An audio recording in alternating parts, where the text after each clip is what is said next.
acerca del cáncer centinela en cáncer cervicuterino.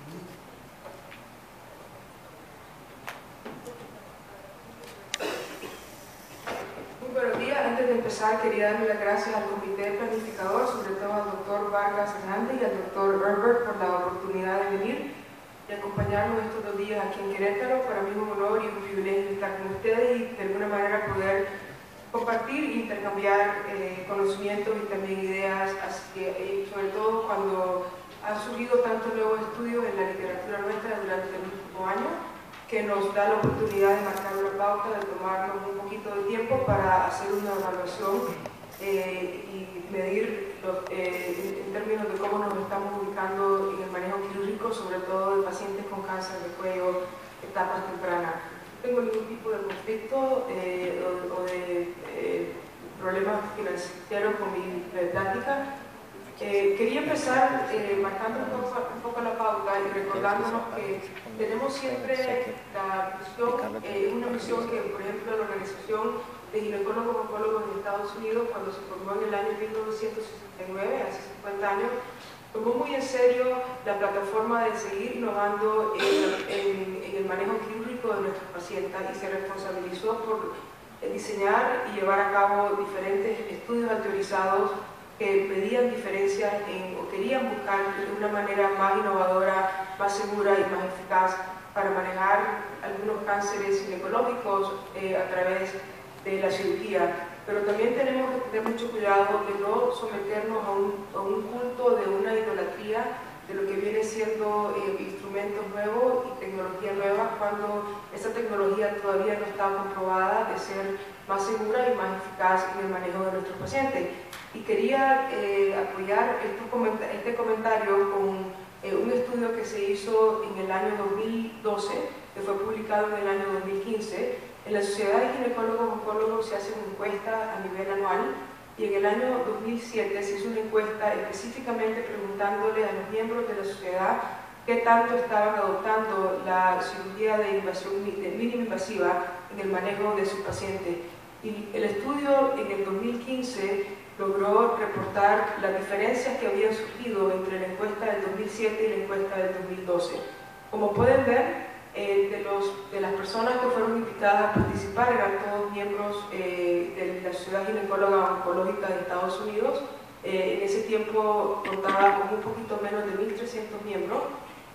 La encuesta fue completada por una tercera parte de los miembros, lo cual, cuando hablamos de estudios de encuesta, es una tasa de haber completado el ensayo que es bastante buena.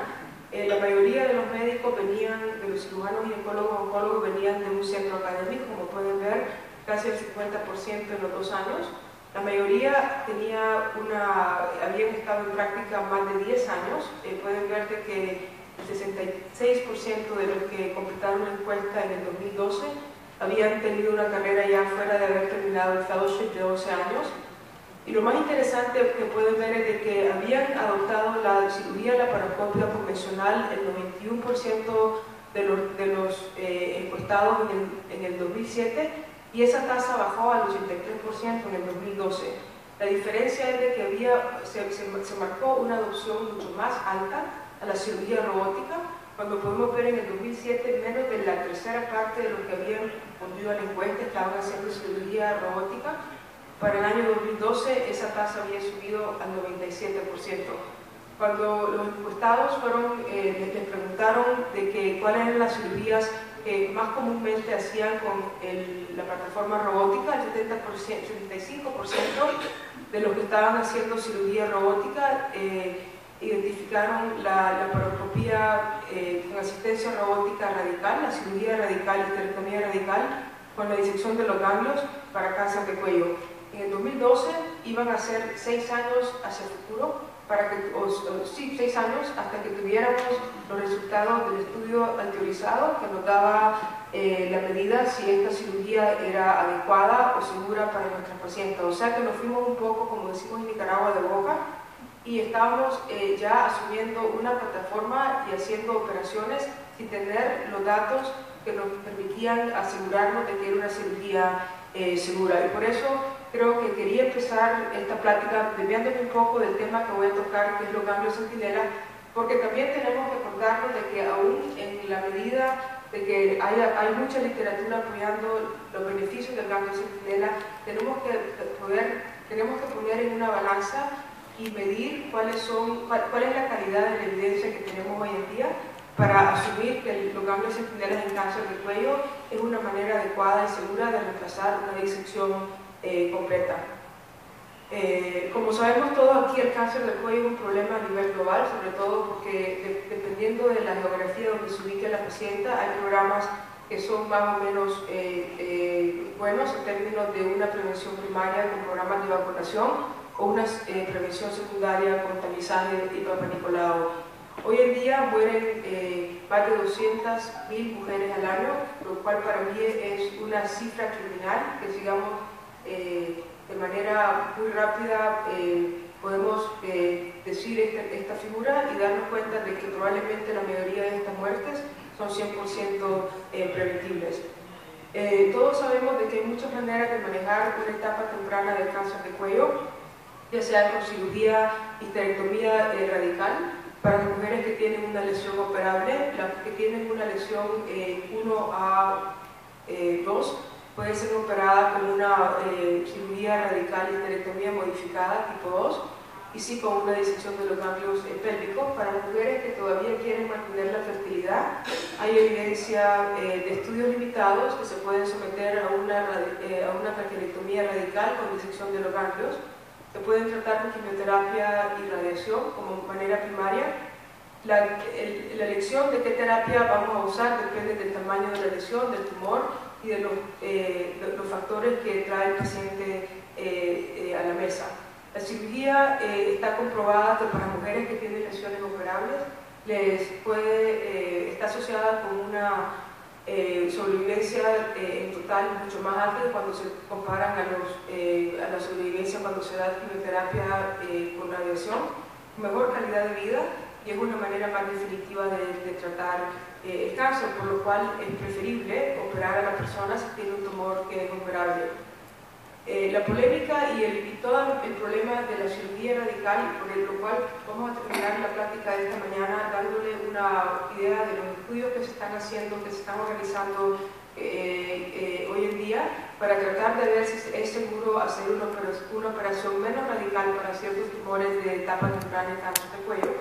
Pero sabemos que la cirugía radical conlleva ciertos riesgos intraoperativos y también a largo plazo, y consecuentemente una disección de los ganglios linfáticos completos pélvicos también tiene secuelas de complicaciones intraoperativas, comprobado en la literatura de que hay más riesgo de daño al sistema vascular, a los ganglios linfáticos que estamos dejando atrás, y también a los nervios. También el riesgo más alto probablemente es el riesgo de una linfedema crónica en estas pacientes. Sabemos que la linfedema, sobre todo en el caso nuestro que vamos a discutir de las enfermedades bajas, tiene que ver si hay obstrucción de los canales linfáticos porque ya los ganglios están tomados por la enfermedad maligna, hay una infiltración de los canales linfáticos, o simplemente si la misma operación, hacer la disección linfática, interrumpe los canales linfáticos y la cantidad de ganglios que estamos dejando atrás no son lo suficiente para poder facilitar un drenaje adecuado. Y obviamente si la paciente tiene que someterse después a un tratamiento de radiación, entonces van a ser sometidos a radioterapia los ganglios que dejamos atrás y también los canales linfáticos, y obviamente eso aumenta los riesgos de una linfedema crónica. Sabemos que los estudios, los que tenemos hoy disponibles, no han documentado de manera muy acertada o directa cuál es el riesgo de una linfadenectomía pélvica en los pacientes de cáncer de cuello, pero la evidencia es de que el riesgo puede ser una tasa del 0 al 70% dependiendo de los estudios en los que nos apoyamos. No hay ningún tipo de consenso de cuál es la mejor manera para diagnosticar esta enfermedad, pero sí hay un interés muy grande moviéndonos hacia el futuro en los estudios nuevos de tener incorporado en las medidas de los estudios el índice del linfedema en nuestros pacientes. Los factores de riesgo de cáncer de cuello, obviamente, como vimos en la práctica anterior, tienen que ver con la estadificación del cáncer, el estatus de los ganglios, y voy a darles un repaso rápido de la literatura que apoya lo que acabo de decir, el volumen de tumor, qué tan invasivo es el cáncer primario y si están afectados los espacios linfovasculares. En esta tabla o en esta diapositiva hago un resumen de lo que viene siendo el riesgo de tener los ganglios involucrados. Cuando se habla de etapa temprana de cáncer de cuello, estadio 1B al 2A, la sobrevivencia a los 5 años está muy apoyada en si los ganglios al inicio del tratamiento estaban tomados o eran negativos. A los 5 años la sobrevivencia baja del 50 al 74% si los ganglios son positivos, comparado con una sobrevivencia del 88 al 96% si los ganglios son negativos. También implica factor de riesgo cuántos ganglios están tomados. Si hay un ganglio pélvico, la sobrevivencia es del 62% a 5 años. Pueden ver que cuando hay más ganglios tomados, sobre todo cuando hablamos ya de 3 o 4 o 5 o más, pueden ver que la sobrevivencia baja de manera radical. Sabemos por un estudio que fue ideado por René Pareja, que hicimos el año pasado, donde incluimos una base de datos que contaba con más de 3.000 mujeres, que el riesgo de tener una metástasis a los ganglios paraórticos aislados es muy bajo en estas mujeres con etapa temprana de cáncer de cuello. En el estudio nuestro comprobamos de que el riesgo en su totalidad es del 0.11%, o sea que por eso es de que no tiene sentido ni mérito someter a estas pacientes a una disección que incluya los ganglios paraórticos. Todavía en la literatura nuestra no está establecido claramente cuál es el factor pronóstico de tener una involucración de los ganglios de micrometástasis, y eso es importante cuando hablamos del valor que trae para nuestros pacientes la disección del ganglio centinela.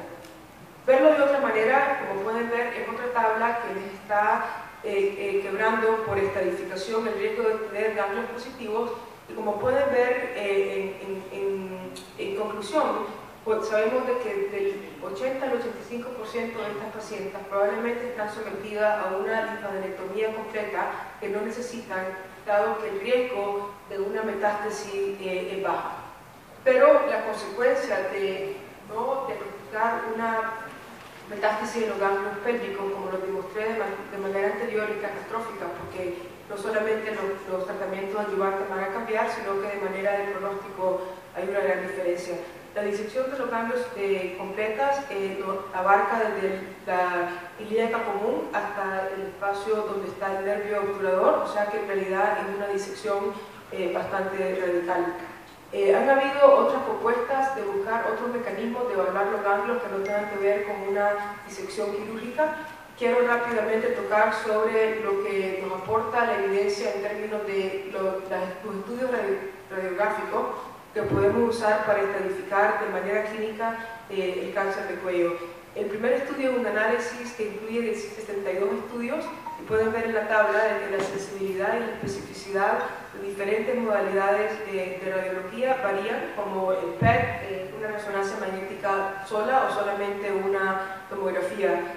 Cuando se ha estudiado añadir a un PET una tomografía, un TAP o un CAT scan, pueden ver de que nos aumenta la especificidad del estudio casi al 100%, pero la sensibilidad del PET-CT sigue siendo demasiadamente baja para decir de que puede de manera hoy en día suplir la necesidad de hacer una disección o un sampling de los ganglios pélvicos. O sea, de que nos podemos apoyar en estudios de radiología y de imagen, pero hoy por día no tenemos la sensibilidad en el PET-CT, que es el mejor estudio que tenemos a nuestra disposición para decir de que es un sustituto apropiado.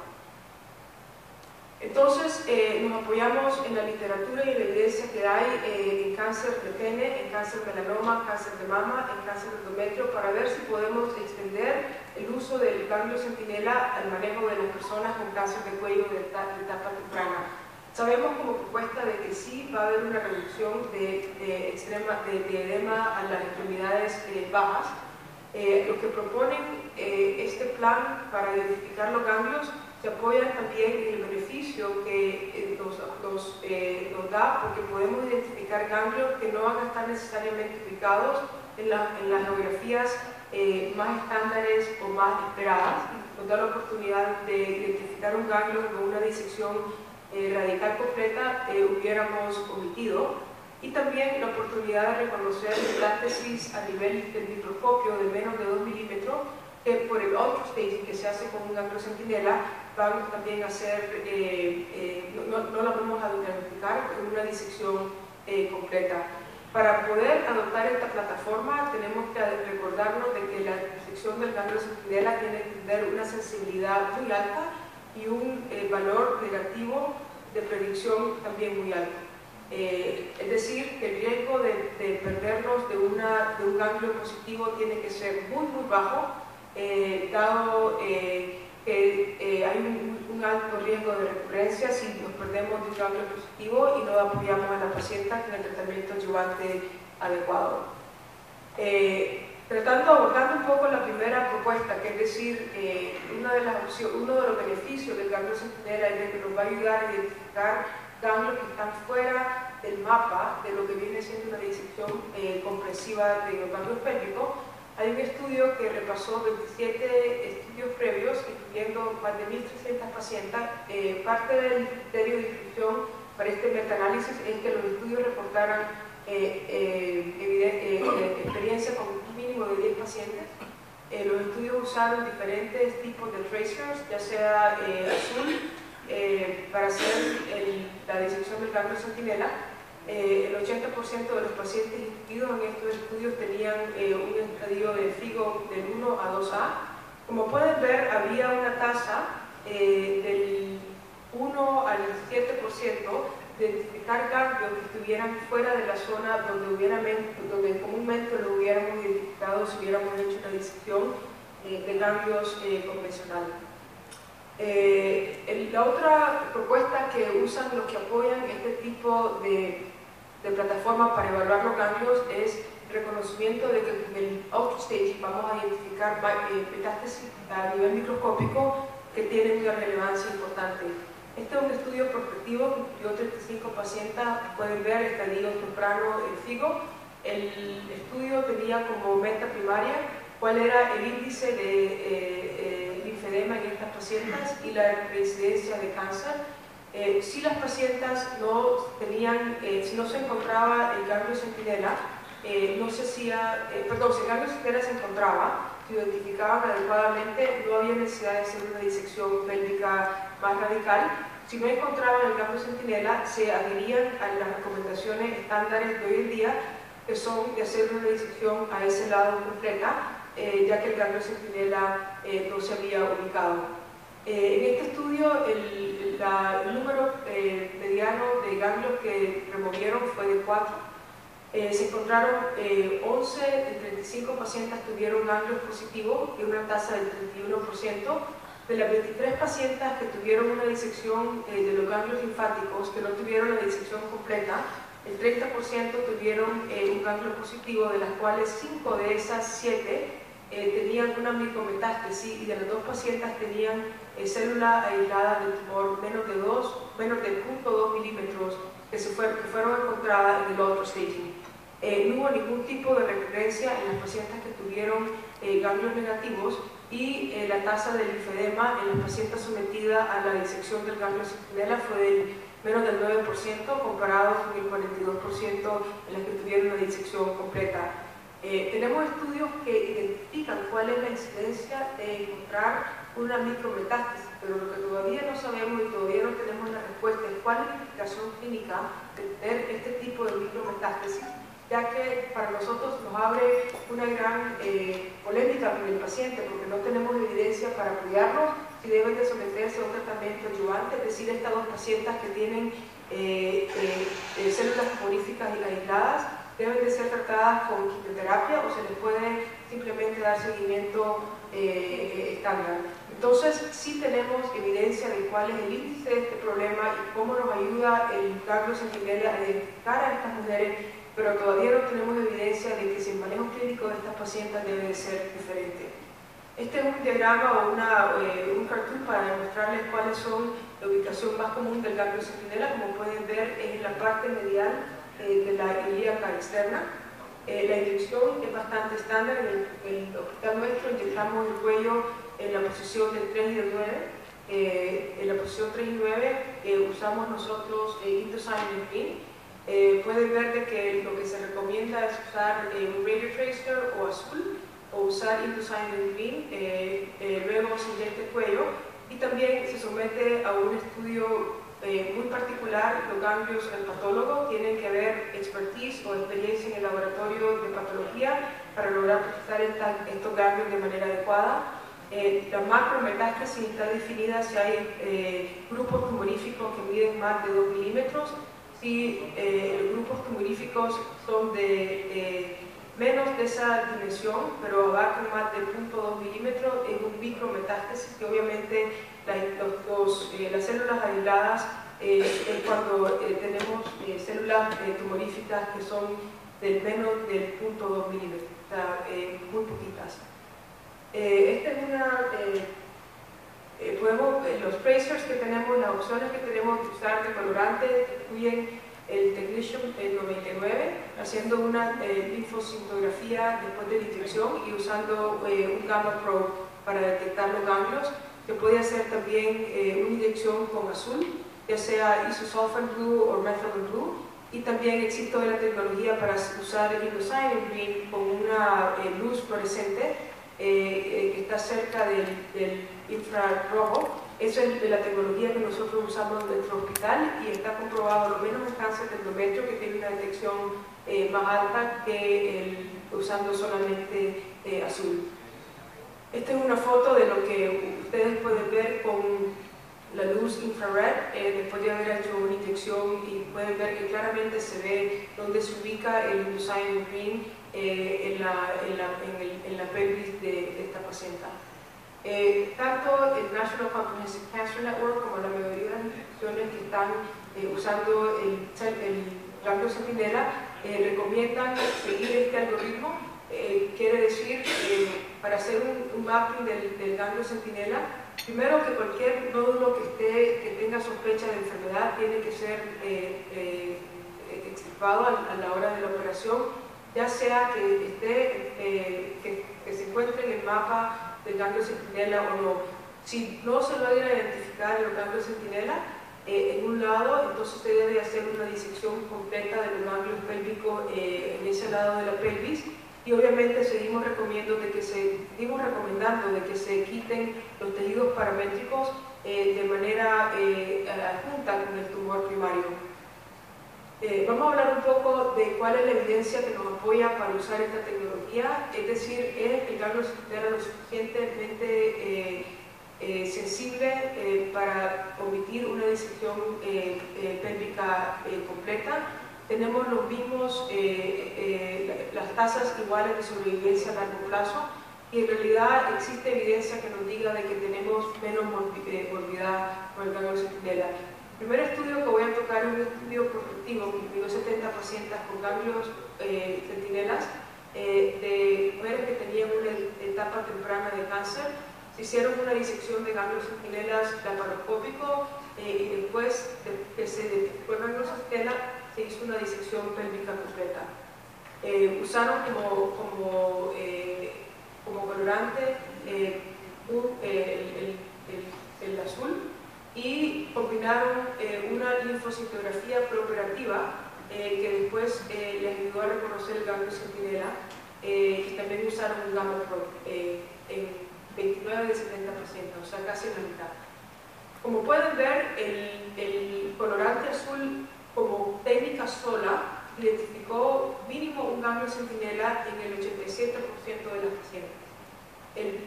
La tasa de ganglio centinela, de identificarlo por lado, pueden ver que fueron 74% en el lado izquierdo, 77% en el lado derecho. 60% los dos lados. Cuando combinaron la técnica de usar el colorante con la lipocintigrafía, pueden ver de que la tasa de identificar el ganglio centinela subió del 69 al 93%, también subió la detección bilateral del ganglio centinela y también subió la tasa de sensibilidad y la tasa de un negativo falso.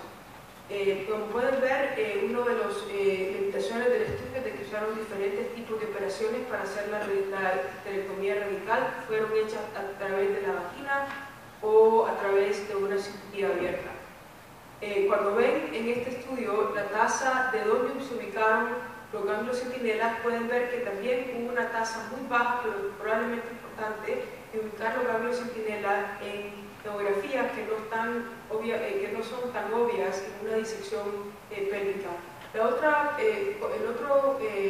contribución importante de este estudio es de que los autores reportaron de que mediante iban cobrando más experiencia en su centro haciendo el ganglio centinela, la tasa de detección de ganglio centinela les subía. En los últimos 15 casos que reportaron, la tasa de detección del ganglio centinela les había subido al 93%. Y esto tenía una importante variante comparado a cómo fue la detección y la tasa de detección de los primeros 55 casos. El segundo estudio que quiero abarcar rápidamente es este estudio, que fue también prospectivo, incluyó a 122 mujeres con estadio temprano de cáncer de cuello, se sometieron a una disección de ganglio centinela y también fueron seguidas por una disección completa. Usaron el mismo algoritmo que les demostré antes, de que si no lograban encontrar el ganglio centinela, hacían la disección completa.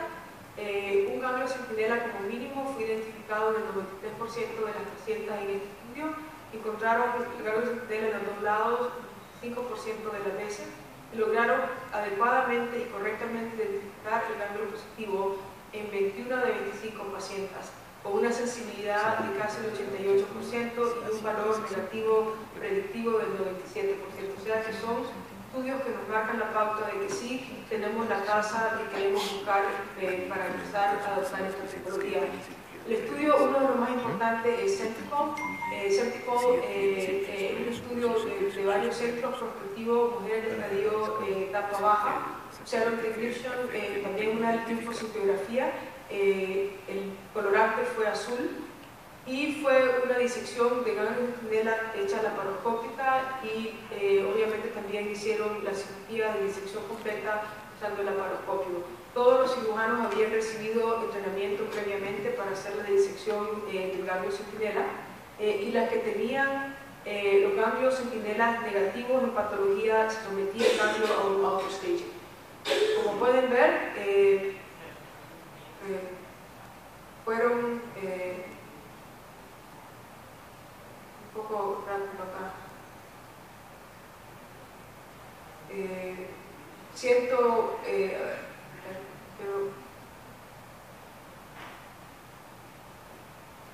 Vamos a estar aquí todo el día. Se incluyeron 145 pacientes, de las cuales 139 fueron las que se reportaron en el estudio. Como mínimo, un ganglio centinela se detectó en el 98% de las pacientes. Pueden leer cuáles fueron los resultados: una sensibilidad alta con un valor negativo predictivo de más del 98%. No hubieron ningún tipo de falsos negativos en las pacientes que tuvieron una identificación del ganglio centinela de manera bilateral. Y como pueden ver, el ganglio centinela fue de manera 100%, se podía apoyar de manera de mucha confianza solamente cuando la detección de los ganglios fue en los dos lados. El último estudio que voy a tocar es también un estudio retrospectivo que abarca muchos años de acumular pacientes, estadio etapa temprana, también un ganglio centinela y la disección pélvica. Se utilizaron todos los tipos de abordajes quirúrgicos, también usaron el tinte azul, Technician 99. En algunas pacientes ya se había adoptado, sobre todo las que se acercaban más a los años después del 2012, el Indocyanine Green. Como pueden ver, encontraron 19% de la población de estas pacientes tenían ganglios positivos. Pueden ver como conclusión del estudio que la sensibilidad al ganglio centinela